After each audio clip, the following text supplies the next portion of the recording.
Hello, everybody. Today I'm talking about Rahu Ketu in Aquarius, Leo. This is a webinar I did for the British Association of Vedic Astrology.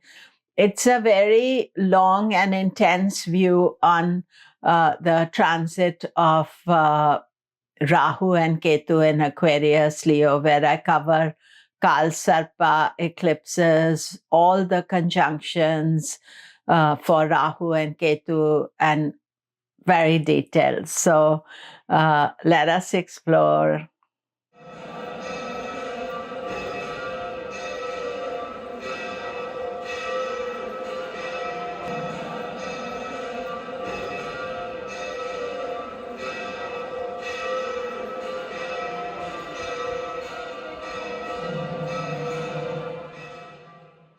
Hello, I'm Komilla Sutton, and we are talking Rahu in Aquarius and Ketu in Leo. Do remember to subscribe, press the bell notification. So I'm sharing the webinar of the British Association of Vedic Astrology. It's an over one hour webinar that I did on this subject. And British Association of Vedic Astrology is association for all you Vedic astrologers to join, BAVA.org if you'd like to join it. And so I spoke about Rahu in Aquarius, Ketu in Leo. These are always challenging transits. Whenever Rahu Ketu shift signs and they move into a new area of our life, that means two different houses are getting affected immediately. And I'm also going to make a third video or second of my live videos about how this transit affects you. This one video is a detail about the transit, everything you want to know. And then the next one will be how it affects you. So this is Rahu in Aquarius, Ketu in Leo. Thank you.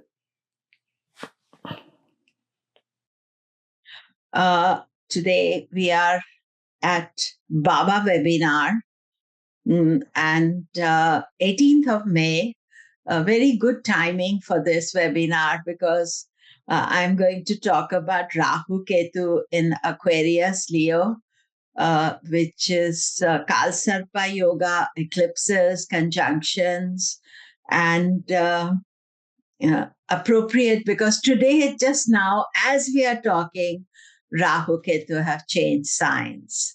And this, and I'm Komilla Sutton, and I am doing this webinar. And this photograph is from a temple in Tamil Nadu. It's called Nagaraja Temple. It's a temple specifically for Rahu Ketu, and the devotees come and offer turmeric and milk and water to the statues. And devotees will also come and gift these statues. They're all around, and you can see the yellow color is turmeric, and then there'll be milk and water, and you pour over it. It's the temple. There's a shop there that sells you all the things that you need. And and this is me at the same temple. I was actually there earlier this year in February.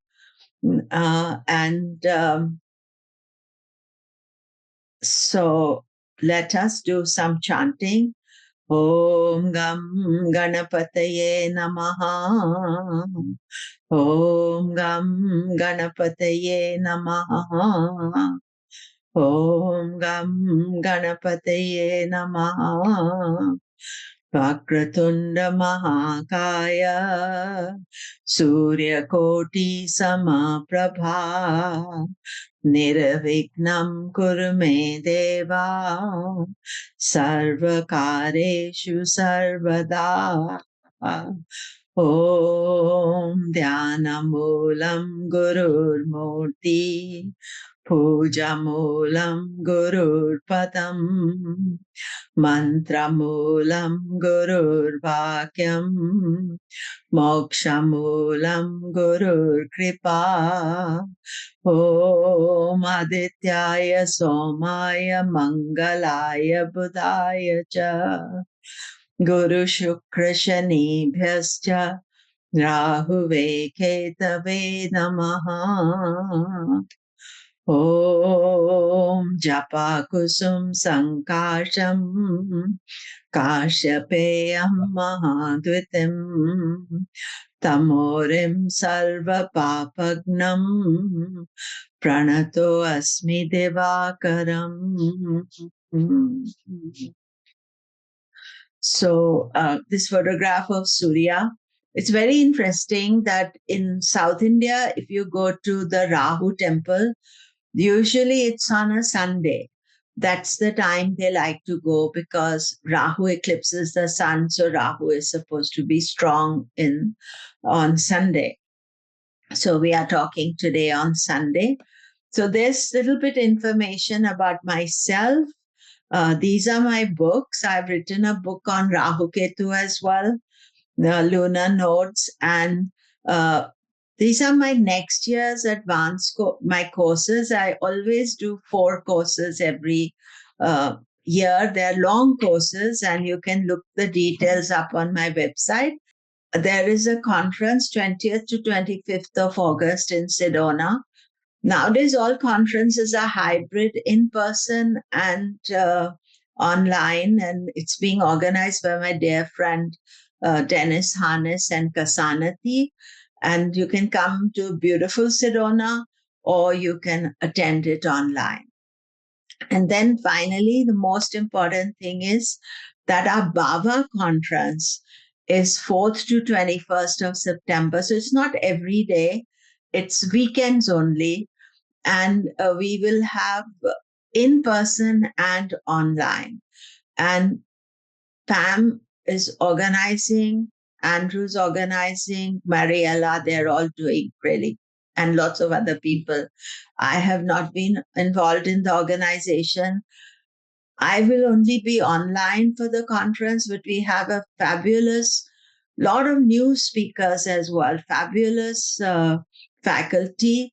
Sanjay Raj Sarbani, Dr. K.S. Charak, Keiko Ito, Vijaya Subramaniam, Mariella Kasar, Dr. Sharad Mishra, Andrew Foss, myself, and many, many more. So soon that program will be online.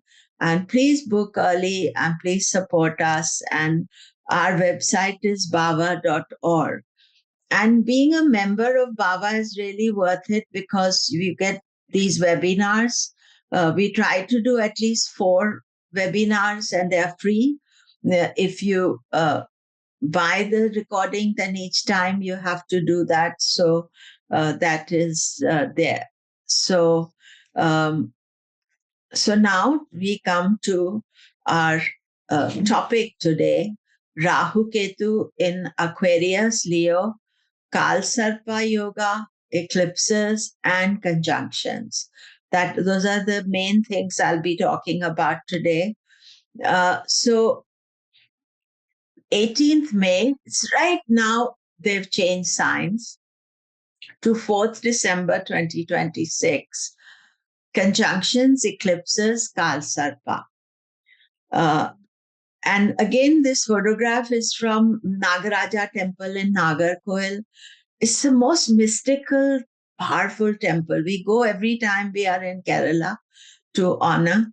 But the main thing about Aquarius, Leo, is it's marked by instability due to many Kal Sarpa yogas in 25 and 26. And then the conjunction and this Leo transit, Aquarius Leo transit ends with a major conjunction of Jupiter, Mars, Ketu in November 2026. And this Jupiter Ketu carries on in 2027. It's most dramatic conjunction. So I will talk about it. And just for your information, I use the mean note. Uh, there are two calculations, and true and mean note change signs on different days. So today it is the mean note that has changed, and 18th of May when I'm doing this recording. So Rahu in Aquarius, it's in its own sign. So he's more comfortable in Aquarius. Rahu is in air element, so is Aquarius. Air travel related industries can face disruption. Actually, in USA, the air travel is super disturbed already in anticipation for Rahu and Aquarius. Maybe Aquarius will sort it out. One of the um, places, I was actually supposed to go to a conference earlier this month and I couldn't. And I would have flown into that airport, and the airport is just totally disturbed because they're losing air control and all sorts of other issues. So this Rahu in air element, additional, if Rahu churns the air, if it is calm, it's fine. Making it stormy, we can feel anxious, worried, and fearful. That's always a problem with Rahu, if we allow ourselves to feel that. But there is something very good happening. Up to 1st June 2026, Rahu has the 9th aspect from Jupiter, which is very positive, keeps Rahu calm, and prevents it from becoming agitated. Planets in Aquarius will feel the transit, especially when it is exact.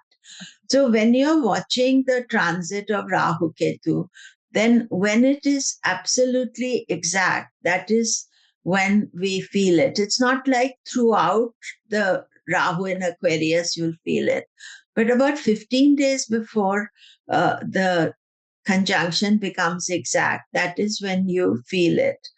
Then Ketu in Leo is not so comfortable. Ketu transits are way more difficult anyway. And it can be especially negative for those in powerful positions because Ketu is a mendicant. He doesn't like, so if you've got, top positions in any job or anything, then Ketu is a fire element and so is Leo.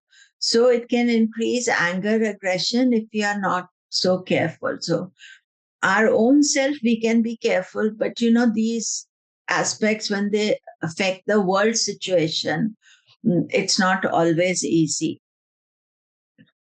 Ketu transits are much more difficult, so the ascendant, sun, moon, other planets too will feel the pressure. So if you're Leo ascendant, Leo moon, Leo sun, then Ketu is going to come over. But again, remember that there's an overall influence of Ketu and Leo, but if it's exact on your ascendant, it's very challenging. I was just talking to somebody with ascendant in 0 degrees Virgo, and she said, "Oh, I feel so flaky. I don't know what is happening to me. Nothing is clear." And I said, "Oh, Ketu is on your ascendant, but 18th he will move away." So those of you of Virgo, you know what it felt like. But there's two really challenging things. On 15th Jan to 22nd Feb 2026, Mars will be in Capricorn, will aspect Ketu with the 8th aspect. And then 20th June to 2nd August 2026, Mars in Taurus will aspect Ketu with its 4th aspect. Mars aspects will trouble Ketu and can be disruptive. You see, the thing is this, that we ourselves may manage ourselves, control ourselves, but the public at large, who are unaware of these transits, they can react to the situation. And especially those whose intentions are not so good to start with. Ketu transit is tougher than Rahu, although exact Rahu transit will also increase anxiety and worry. A crisis occurs when there's an exact opposition in the chart, as Rahu Ketu transited at the same time. So let's say if you have ascendant at 10 degrees Leo and ascendant Lord at 10 degrees Aquarius. That means they're exact opposite. So Rahu Ketu, when they go there, then they are going to create a crisis. I knew somebody who had Moon and Mercury in exact opposition, and that transit was really emotionally, mentally, life size, some major issues taking place. Planets or ascendant in Leo will have a tougher time than those in Aquarius, but it is there. And what is there to watch out for? We are going to get on 22nd of July, Mars Ketu conjunction. And this is a Pisacha Yoga, 26 degrees 32 in Leo. And 9 September, Sun and Mercury both. 9th of September. So while the conference is going on, we are going to have the Sun Ketu, Sun Mercury conjunction. 2nd of October, Venus conjunction. So best thing, Sun Ketu is to attend the conference and be mentally occupied in doing Ketu type of activity. And then 2026 is more complicated, because 10th of July, we have Venus conjunction, 22nd August, Sun, 24th August, Mercury. These are normal. Once a year, these planets will conjoin. But 31st of October, Jupiter enters Leo to join Ketu. And on 10th of November, Jupiter, Ketu are in exact conjunction. Jupiter remains with Ketu until his exit on 4th of December. It is beginning indications of a long, complex Jupiter-Ketu in 2027. Then 12th of November to 19th November, Jupiter-Mars-Ketu in conjunction. This is a toughie, near Gandanta point, because as Jupiter goes into Leo, it's going to cross Gandanta. As Ketu goes out of Leo, it is going to cross Gandanta, and it's at 1 degree. And I'll just show this to you. And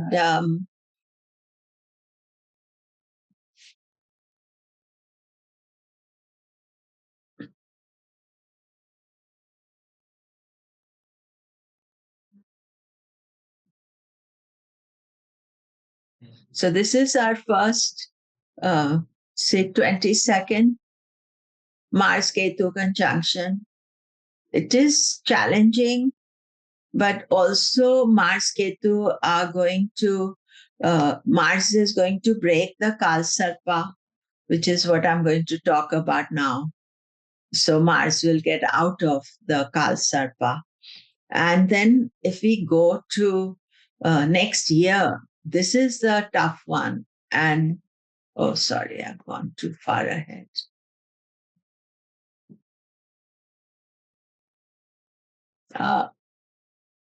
So here we see Jupiter's in Cancer, and I'm just going to put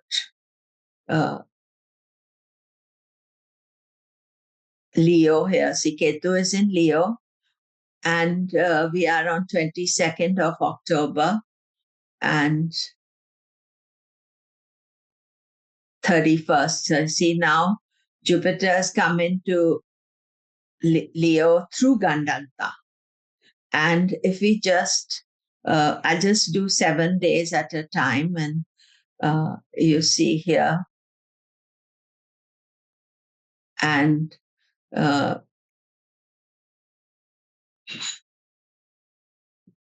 so this is 10th of November, Jupiter Ketu exact conjunction. And remember, this is Aries Pada. This is in Navamsha. It'll be Aries Pada. And then you see Mars is going to go into Gandanta. And now we have Mars also in this drama, all of them in the same Pada. And this is 2026. So 12th of November, 13th, 14th, you see all this time Mars is with Ketu, with Jupiter and planetary war. And we've just had Saturn Rahu conjunction, and so 2026. But the main issue here is just going a little bit further. So you see, Mars will still be in Leo, but gets out of the first pada, Aries pada. And see, Ketu has moved out now, 7th or 4th of December. But the Jupiter is in separate signs. But if I go into 2027, Jupiter has turned retrograde. And look at this here, Jupiter, Ketu. And if I do 1 month at a month, this is March, this is April, May, it's gone direct, and they split up. And those of you who remember, although I put this separately, we are going to face a powerful Jupiter-Ketu conjunction from 31st August 2026 onwards, when Jupiter enters Leo to join Ketu. And on 10th November, Jupiter-Ketu are in exact conjunction. Jupiter remains with Ketu until his exit on 4th of December. But in 2027, Jupiter will retrograde back to Cancer and will be in exact conjunction for a long time, as both Jupiter, Ketu retrograde together. These long conjunctions, last time Jupiter had a long conjunction was with Rahu. And that was also tight conjunction. And I think all of those in UK remember it, because that is when the Brexit vote took place. And that was from January to June. Now, this one is starting with in Leo, and then it hops over to Cancer, and it will be January to May. They are in the same pada, tight conjunction. So Jupiter Ketu, excellent for astrology, spiritual things, but one has to be careful, and especially November, that is not a very easy time. So just keep that in mind. So then we go to Rahu again. Sun Rahu, 17th March, 13th April, Saturn Rahu Shrapit Yoga. This is 2025. We already done this. Around 13th April, Saturn Rahu conjoins Mercury and Venus. We are all exhausted by it. I don't know you, but I'm certainly. But fortunately, Rahu conjunctions are behind us in 2025. We've already done that. We've faced the music, whatever they had to give us. But 2026, 12th of February is Rahu Mercury, 17th of February is Venus, Rahu Venus, 27th February is Rahu Sun. But this is the difficult one. 12th, 13th March is Mars Rahu. It is called Angarak Yoga, which can bring anger, aggression, stress, and anxiety. I always watch for Mars Rahu conjunctions. They're exact 1 or 2 days either side, because always it is disruptive and it brings some violence somewhere. But the problem is to judge where in the world this problem takes place. But somewhere along it is going to be disruptive, and then it is followed by April 12, 13, Mars Saturn conjunction, Yama Yoga. 2 stressful conjunctions follow each other. March, April, this year also 2025 was stressful. Next year also we see Mars Rahu. When they come one after the other, that is what is difficult. And then around this time are also eclipses, because the eclipses are now moving into Leo Aquarius axis. But there's something very interesting happening with the eclipses as well.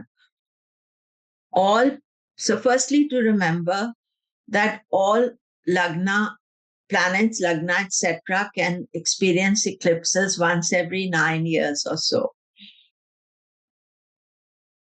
That means that all of us are changing every few years. So we are not uh, being, what's the right thing? Mm, we are not static. Life changes.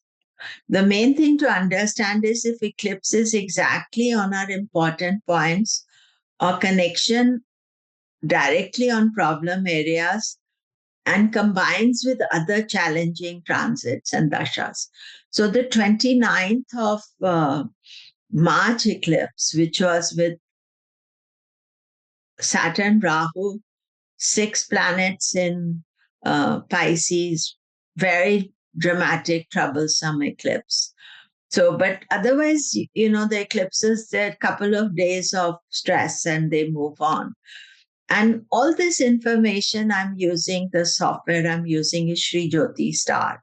So here we see that they have the eclipse page, and we have the 2 eclipses, 7th September and 21st of September. So our conference is happening around the eclipse time.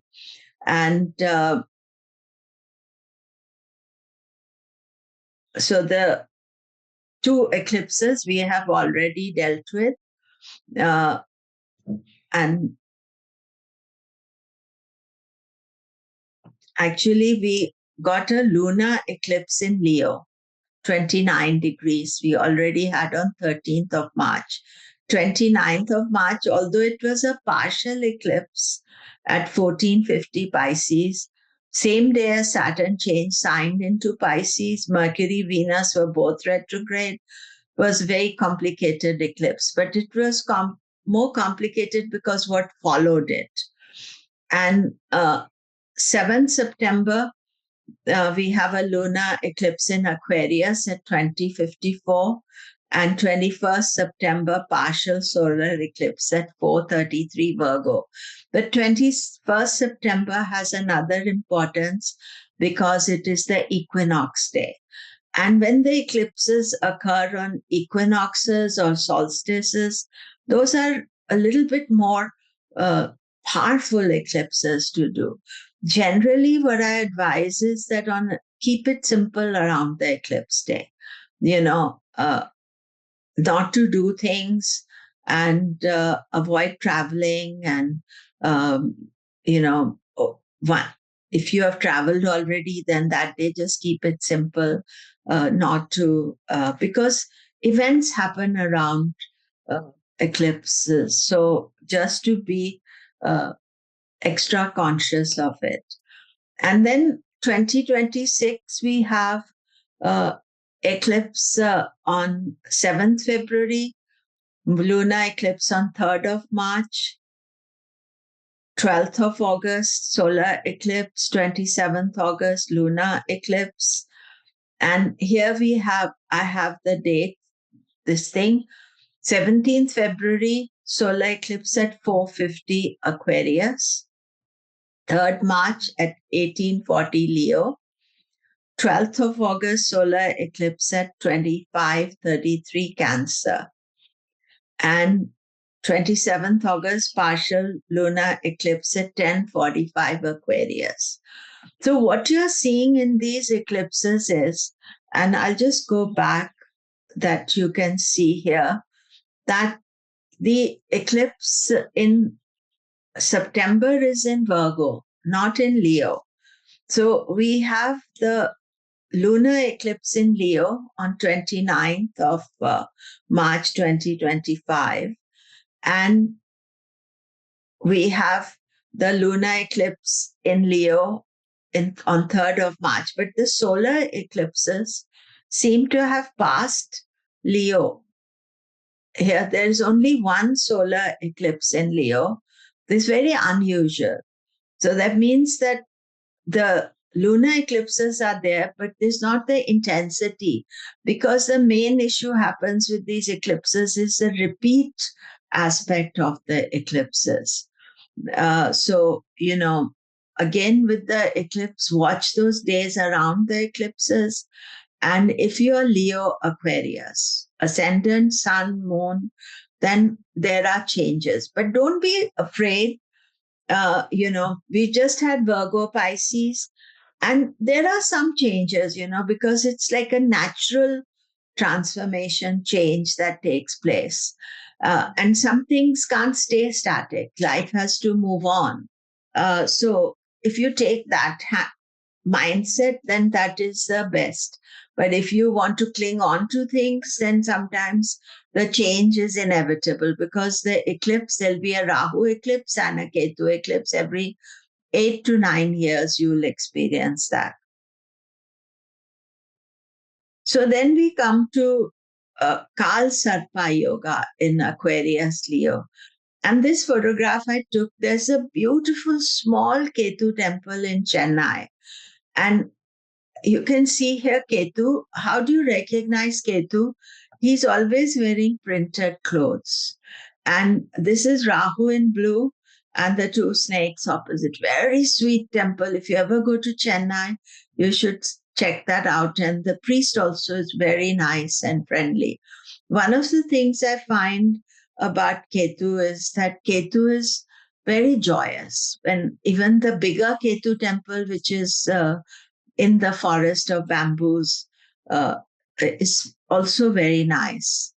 And I recently began Ketu Dasha, so I had a big puja done at the bamboo temple inside in Tamil Nadu. But I love the small temple in Chennai, the Ketu temple, and it's right next to the Sun temple, so you can visit the Sun and then Ketu. So, what is Kal Sarpa Yoga? All planets hemmed in by Rahu Ketu. Kal means time, Sarpa means snake. Together indicates the soul of an individual caught in the snake of time. The snake wraps around the subconscious like a rope, which pulls it tighter and tighter whenever you want to get out of it. So you see, Kal Sarpa is there. It can be in your chart, or which few people have, but all of us experience Kal Sarpa by transit. So I'm going to talk about that. So Kal Sarpa yoga is also referred to as Kal Sarpa dosha.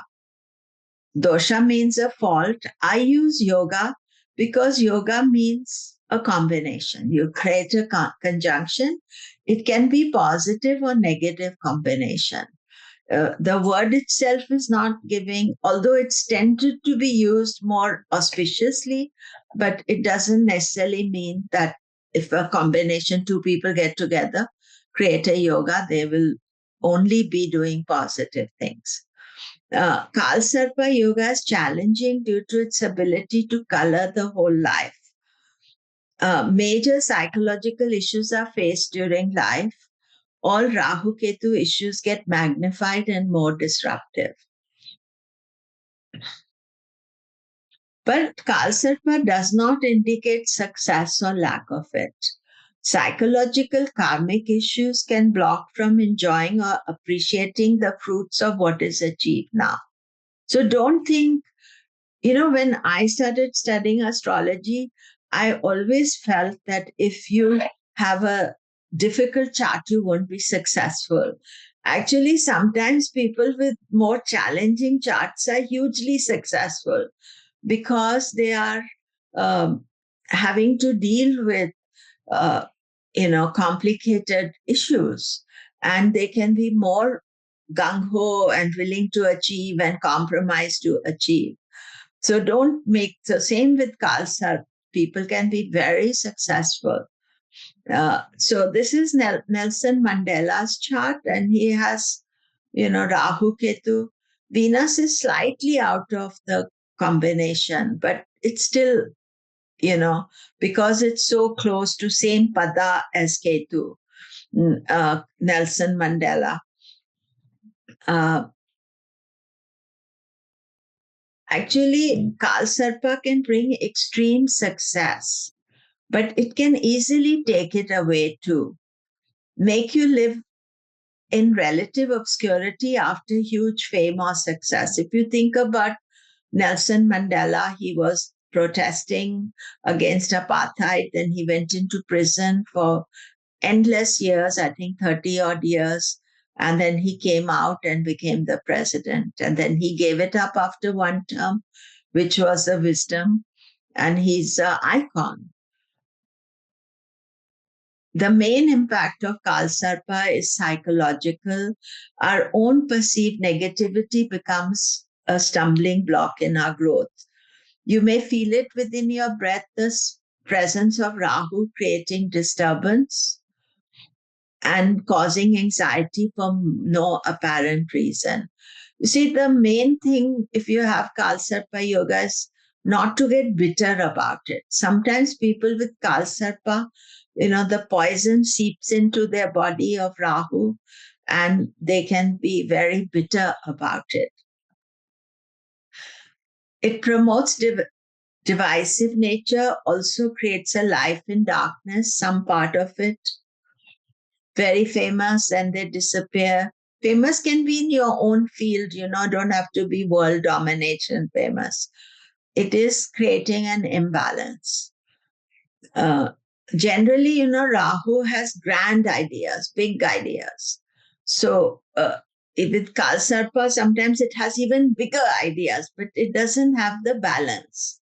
It doesn't have that ability to contain it. In practice, there's a lot of success, then oblivion too.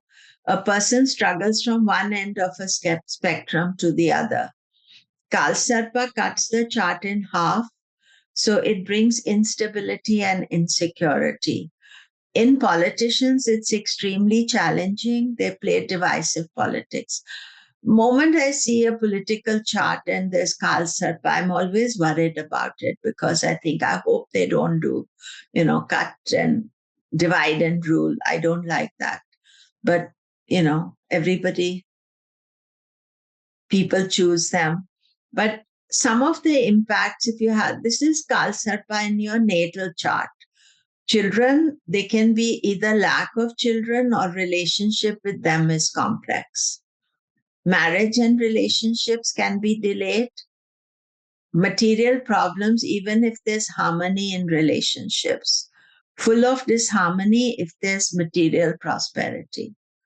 Loss of conjugal happiness, early loss, breakup, divorce. So these are all things that are related to the marital relationship. Professional instability, many obstacles, loss of reputation, victim of false accusations, financial issues, loss of hard-earned money, difficulty in earning money, health problems can be chronic, genetic. Of course, not everything will manifest, but one or two of these aspects become overwhelming. But the main thing I think is if you have Kal Sarpa, you have to maintain a positive attitude. If you become bitter about everything, then you are spoiling your own life. You have to, positive thinking. That is what I think it is important to do. Extreme dissatisfaction can spoil the quality of your life. You have to be careful to practice positive thinking, or Rahu Ketu will totally obscure your life. It is not the lack of success, but the perception of failure. You can be anything, but you'll think I'm a failure. I'm not achieved. I should have done more. So that is the problem when you have Kal Sarpa in your chart. And then there are three different configurations of Kal Sarpa. One is Kal Sarpa when Rahu has the planets in his mouth. I'll show them to you. Kal Amrita when Ketu will be the influencing planet. And the third one is when one planet breaks through Kal Sarpa. And usually when Kal Sarpa is happening, 15 days Kal Sarpa, 15 days moon is out of it. So mostly moon is out of Kal Sarpa. So the mind has to be very steady. This yoga is considered in two ways. Kal Sarpa happens when all the planets are placed from Ketu to Rahu. That means Rahu will retrograde back over all the planets at a young age. After you're born, Rahu is coming over all your planets. Kal Amrita happens when all the planets are placed between Rahu and Ketu. This means Ketu will retrograde over all the planets. Kal Sarpa brings suffering, which can lead to spirituality. Kal Amrita is more positive. The person avoids the suffering and can bring much success. In my opinion, both yogas are complex. They need deep understanding and karmic forces at work. You see, when you have Kal Sarpa, it is better to recognize that it exists and to bring the balancing remedies to it rather than trying to think, oh no, I have Kal Amrita, everything is fine. It's really important because sometimes you're taking like a shortcut out of these situations, and there is no shortcut. That is what it is. And uh, so this is Paul McCartney's chart, and so you see all his planets are within Rahu Ketu axis, and after his birth, he has Rahu in Leo, so he's getting Rahu Ketu, opposition just now. But Rahu, after his birth, retrograded back onto his moon, Mars, all the planets. So the first influence of the planets by transit was of Rahu. So this is why this is called Kal Sarpa. And this is George W. Bush's chart. And you see he has Rahu in Taurus and Ketu in Scorpio. And Ketu would have gone over his planet, retrograde back, as it is transiting. But to me, I think Kal Sarpa, it's a problem.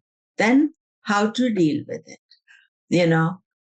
Nothing is unsurmountable, but it needs patience, it needs understanding.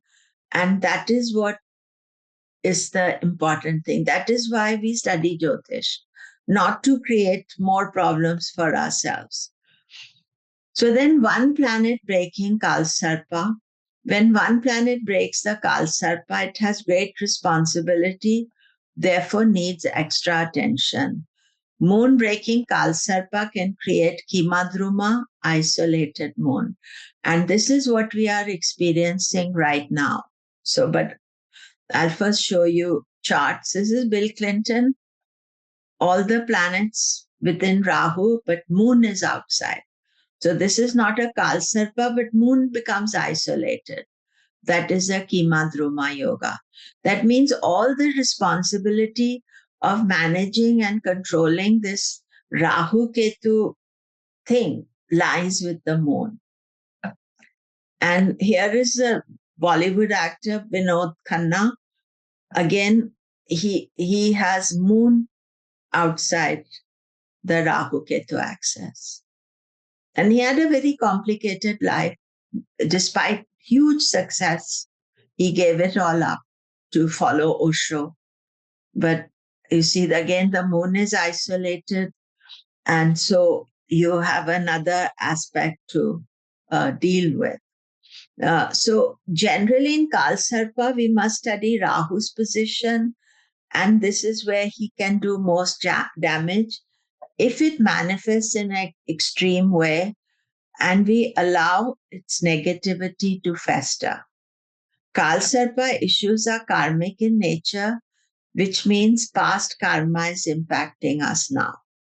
So that is the thing, that to recognize that we have inherited karma, and that inherited karma, it's just like if you have an injury, if you don't do anything about it, the injury is not going to get healed.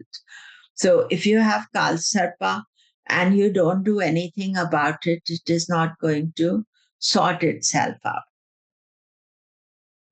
So it is essential to do upaya for Kal Sarpa, lead a more spiritual life, follow the path of yoga, do donation of time, effort, money, seek to balance the challenging past karma. Remember, it's past karma that you're coming face to face with Kal Sarpa. So India, our country, India, my country rather, is got Kal Sarpa. Look at it, it's got pure Kal Sarpa. And all the planets one side of Kal Sarpa. And this is where the Indian astrologer said India's got Kal Amrita. So it's not so bad.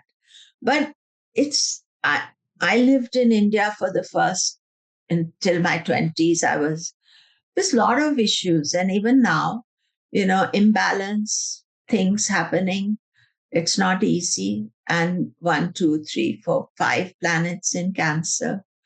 Right now, when we almost went to war with Pakistan, that was connected to the Saturn Rahu conjunction, and Venus being part of that conjunction. India independence chart has got Taurus Lagna. Now, India has an older chart. So we don't know what that Lagna is, but this is the chart that is more. So the Kal Sarpa is kind of generated post-independence. So now we come to the topic which we are discussing is Kal Sarpa Yoga by transit. We can all experience it. Can happen yearly when Saturn and Jupiter one side of Rahu Ketu. And this is generally an unbalanced time. And this was 29th March 2022. You can see Rahu Ketu in Taurus, Scorpio, and all the planets. One of the other problems with Kal Sarpa is that this is all planets in 3 signs. This is a Shula Yoga as well, and Kal Sarpa. So Shula Yoga is one of the difficult Shankhya yogas. So you have the Kal Sarpa. But after 2022, we didn't have any Kal Sarpa. Why is that? Because Jupiter, Rahu Ketu moved backwards and Jupiter moved into the other side of Saturn. And now, again, this is 22nd of May. So in a few days, we are going to have Kal Sarpa again. And you see here, just Rahu is 29, 49 Aquarius, Ketu. So just in 4 days. And again, all the planets. So you could say all these yogas are Kal Amrita because Ketu would, but it doesn't work that way in transit, because it means we have Kal Sarpa, we have an imbalance. And what we have to do is we mustn't create situations that imbalance ourselves. And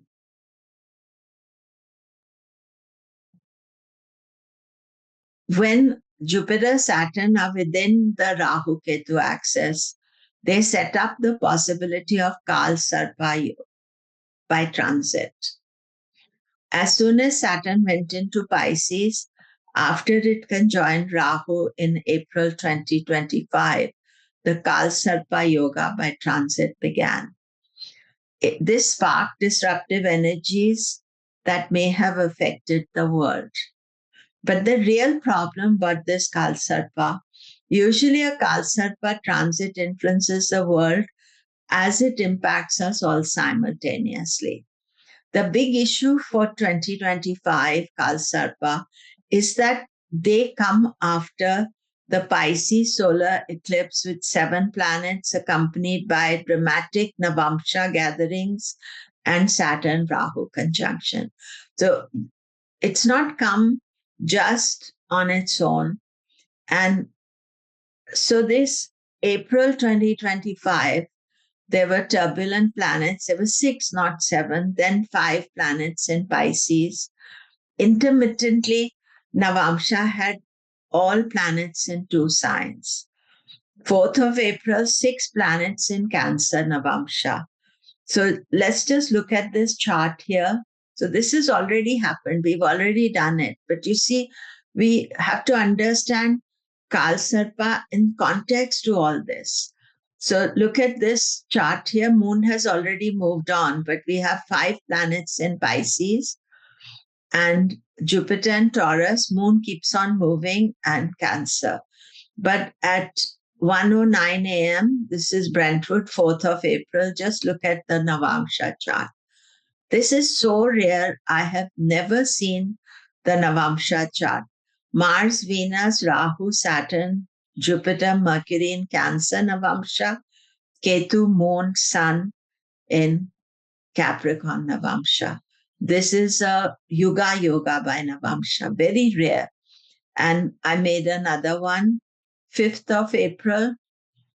Here we see 7 planets in Cancer Navamsha, Sun, Ketu, and Capricorn. And the Rashi chart. So you see the underlying thing was so unbalanced. And then this is 7th of April. And here we see Sun has gone into Aquarius with the moon. And they are 6-8 from each other in the Navamsha. And then after 7th of April, 12th of April was the big Saturn Rahu conjunction with Venus and Mercury involved. And then we start the Kal Sarpa. And so we've had one series of Kal Sarpa, 24th April to 7th May, 22nd May to 4th June, 18th June to 1st of July, and then 15th to 22nd of July. Then Mars breaks the Kal Sarpa. There's a 22nd July, there's a Mars Ketu conjunction, and then Mars has broken the Kal Sarpa. So these Kal Sarpas are taking place at earlier part of the year. And I just want to show you what happens with Kal Sarpa if we go now.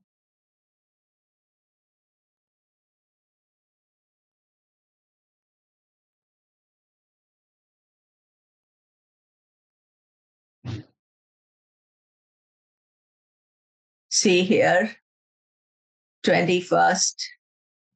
Now Rahu has gone inside the Kal Sarpa and will remain for almost 15 days. And then now Rahu, moon is outside the Kal Sarpa. So all the responsibility of the Kal Sarpa is in our mind. Our mind has to be strong because the mind can easily be distracted. It can feel the pressure and think about not just you, but people who are leading the world. And then see, this is the June Kal Sarpa again. And we have the July Kal Sarpa is short.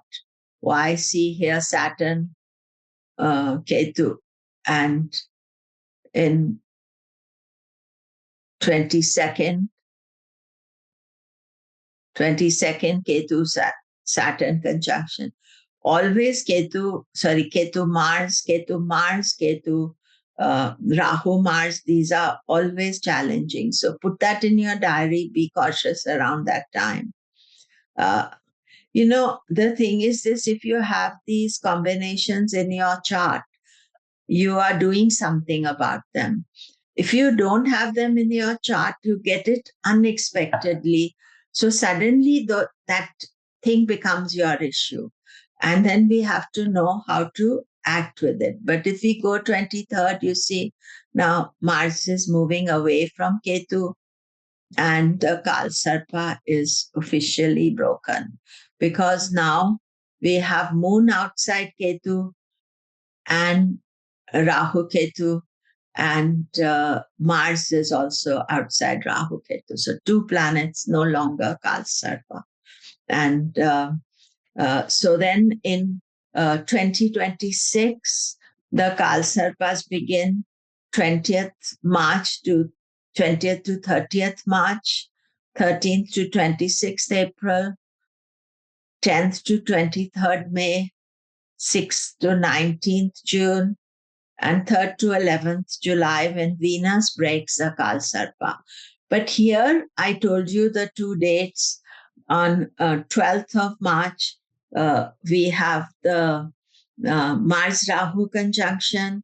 On 12th of April, we have the Mars Saturn conjunction. So immediately after Mars, we have the Kal Sarpa starting, Mars Rahu, and then immediately after the Saturn Mars conjunction, we have the second Kal Sarpa.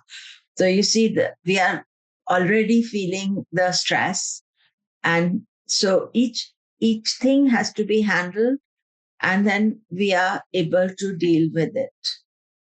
And I'm speaking from experience because I have found that when we are handling these things, then we are able to deal with the situations a lot better. And so fortunately at the time, end of this 26th Ketu, when Ketu and Jupiter and Mars come together, early Leo, that is no Kal Sarpa at that time, fortunately. That's not an additional. And the Kal Sarpas are taking place more in, March onwards. And by 27, then Jupiter will get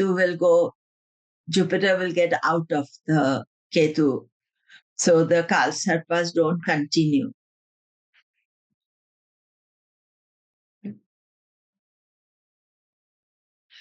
So then what about remedies? Rahu Ketu are nodes of the moon, therefore they tend to impact the mind. So the main remedy is to pacify the mind. Kal Sarpa Yoga is karmic, means past life transgressions are creating problems for us now. So the remedy is to purify old karma. So whether it's a world issue, whether it's a country issue, it's some old karma that the transit Kal Sarpa also is forcing us to recognize that. When Kal Sarpa happens by transit, we are not accustomed to it. It can suddenly unbalance our lives, so we need to be careful not to unsettle ourselves. It's a sort of ongoing situation taking place till July now. That means that this is a time that you have to think carefully. Because the mind is the one that is getting most impacted. That are you having some crazy ideas to do things or things? I always tell myself, time is not good. I'm not thinking correctly. So maybe I should re-examine after a little while. So that is what is important. So pacifying the mind creates maximum trouble if it is unsettled. Doing remedies to calm the mind. That is the main remedy all the spiritual teachers are teaching you as well. Yoga, meditation, fasting, mantras, prayers. These should be followed seriously during Kal Sarpa by transit, as we need to keep the mind calm, peaceful, and settled. What happens is generally when the timing is disturbed, we give up all our good habits as well. We think, this is not working, let's not do it. But it's important to do more of it rather than do less of it. So other things you can do: dana, donation, seva, service to others, karma yoga, voluntary work without expectation of rewards. I don't want you to overpack your schedule with only remedies, but it should be daily some part you can do. This is also good for Kal Sarpa by transit. Mantra, chanting regularly, prayer to pacify the planetary deities. All this helps. Then lifestyle choices. Avoid following an extreme life during Kal Sarpa by transit, as it will further create disruptions. Sometimes we are overdoing things, even overdoing having fun, overdoing traveling, overdoing, eating, whatever you're doing, something that is an extreme lifestyle. Kal Sarpa is on. Let's keep it simple, whatever that means to you. So these are the two mantras that I like to use when I'm going through any stress or anything. And these are the universal, very powerful Om Namah Shivaya. Om Namah Shivaya. Om Namah Shivaya. Om Namah Shivaya. And then the Mahamrityunjay mantra. It's a fabulous mantra. It is a support mantra for you. It is a mantra to pass you over anxiety, fear, difficult transits, everything. And, if you feel anyway stressed out, anxious, you should be doing this during Kal Sarpa time. You can think, I'm going to do a sadhana, I'll do them 12 or 108 times daily or something. You can, what is suitable for you. Om Triambakam Yajamahe Sugandhim Pushtivardhanam Urvarukamiva Bandhanan Mrityor Mukshiyamamrita. So now, final thing I finished is to remind you about our BAVA conference, 4th to 21st of September. It's on the weekends only, in person, online. It's in person in central London, always a fabulous location and great place to be in. And we have a very distinguished faculty and many new speakers. And we are going to have the program online soon. And the faculty includes Sanjay Rath, Sarbani Rath, Dr. K.S. Charak, Keiko Ito, Vijaya Subramanya, Mariella Kassar, Dr. Sharat Misra, Andrew Foss, myself, and many, many more. And if I miss somebody out, please forgive me. But the details are coming on as we do, and you'll soon be able to book for it. You can come to London, enjoy beautiful London, one of the best cities. I will not be there. I'm going to do it online. Or you can come online like me.